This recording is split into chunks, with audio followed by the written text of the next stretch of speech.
Welcome to This Explainer. If you're a focused learner looking to really decode the mechanics of the human mind, well, you are absolutely in the right place today. We're going to be talking about childhood fears. Now, I think most of us assume that a child being scared of the dark or, hiding from a loud noise is just a standard part of growing up. And for the most part, it is. But we're going to dive deep into the data today to figure out when you actually need to worry and how one incredibly common assumption might literally be leaving some kids vulnerable for the rest of their lives. They'll grow out of it. We've all heard this phrase, right? It's pretty much the go-to comfort given to parents, caregivers, and teachers whenever a kid is terrified of a dog or a thunderstorm or a cramped space. But what we're going to explore today is how this well-intentioned reassurance is actually a potentially dangerous myth. A myth that can quietly mask a lifetime of struggle. Because here's the thing, what if they don't? That brings us to the central mystery of this explainer. Why do some kids seamlessly shed their fears as they get older, while others end up carrying them like a heavy weight for a lifetime? The difference between a fear that naturally fades and one that solidifies into a full-blown phobia isn't just random chance. Actually, it's highly predictable. Section 1, the growing out of it myth. And this brilliantly illustrates what normal actually looks like. To understand when a fear becomes dangerous, we first need a baseline.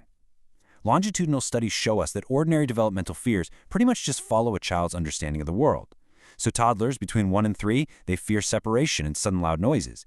Then, between 3 and 5, as their imaginations kind of outpace their logic, they become terrified of monsters in the dark. School-age kids from 6 to 12 shift those fears toward real-world dangers, and teenagers naturally begin to fear social judgment. It's like a developmental ladder. Each of these fears typically fades away as the mental capacity that produced it matures.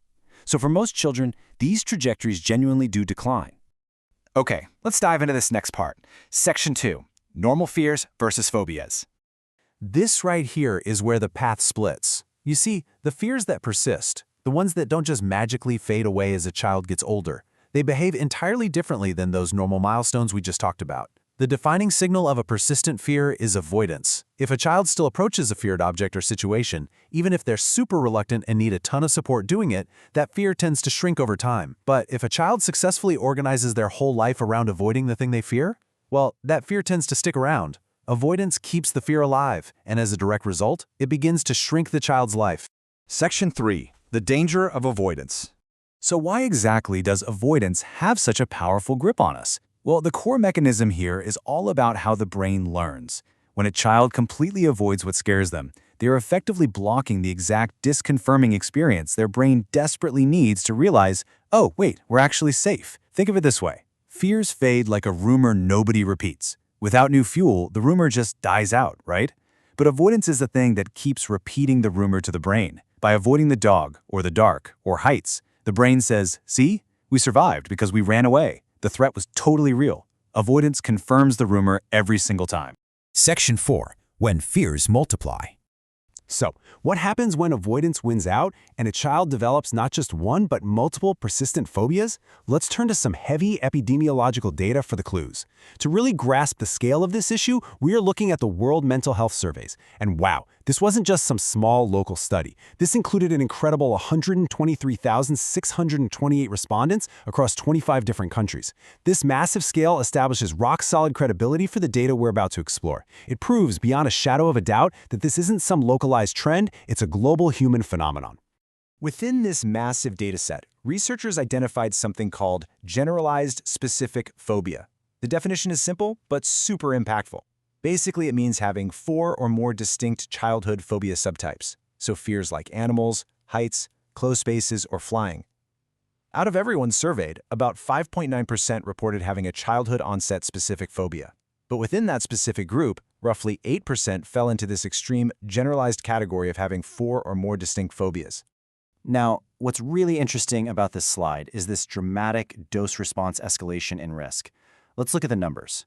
If a child has 0 specific phobias, their lifetime risk for long-term internalizing disorders, things like severe anxiety and depression, is 18.2%. If they have just 1 phobia, that risk jumps up to 46.3%. But if they have 4 or more phobias, that lifetime risk skyrockets to a staggering 75.6%. There's no way around it. The more fears a child holds on to, the exponentially higher their vulnerability to lifelong mental health struggles. Section 5, the lifelong impact.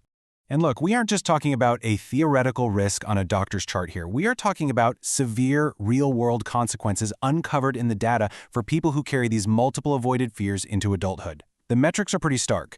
People with childhood generalized specific phobia experience an earlier onset of secondary disorders, like depression and generalized anxiety. Their mental health struggles are far more persistent. In fact, they report an average of 3.5 days a month where they are totally unable to function or work. To put that into perspective, that's over a month of lost time every single year, compared to just about 1 day a month for those without childhood phobias. And perhaps most alarmingly, they face a 36.8% risk of serious mental illness. Having multiple childhood phobias isn't just a quirk. Actually, scratch that. It's a powerful early warning sign of a latent vulnerability. And tragically, that vulnerability extends to life or death outcomes. The escalation in risk here is just staggering. The lifetime risk of a suicide attempt is 2.0% for those with 0 childhood phobias. It rises to 6.5% for those with 1 phobia. But for those with 4 or more childhood phobias, the risk of a lifetime suicide attempt jumps all the way to 16.8%.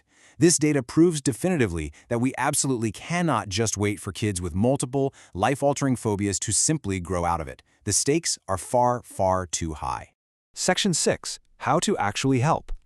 Okay, so how do we pivot from all this heavy data to actionable real-world solutions? How can parents, teachers, and caregivers step in effectively without needing to be, diagnostic experts?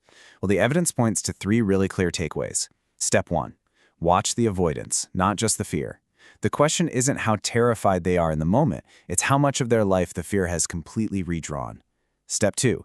Keep the approach going in small doses. Remember, regular, low-stakes contact with the feared thing is exactly what lets the natural fate happen.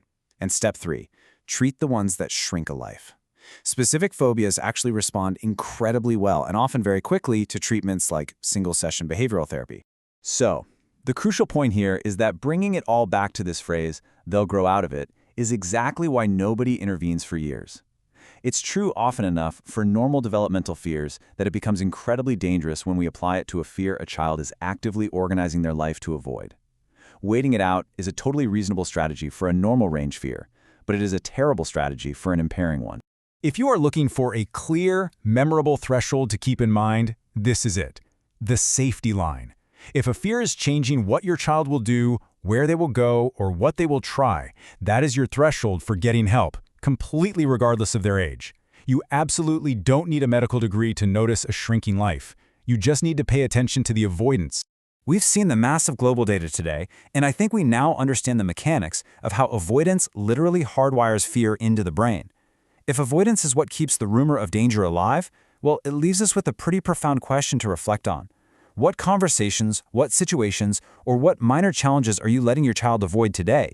Because stepping into that discomfort, even just a little bit, might be exactly what sets them free. Thanks for watching this explainer, and as always, keep learning.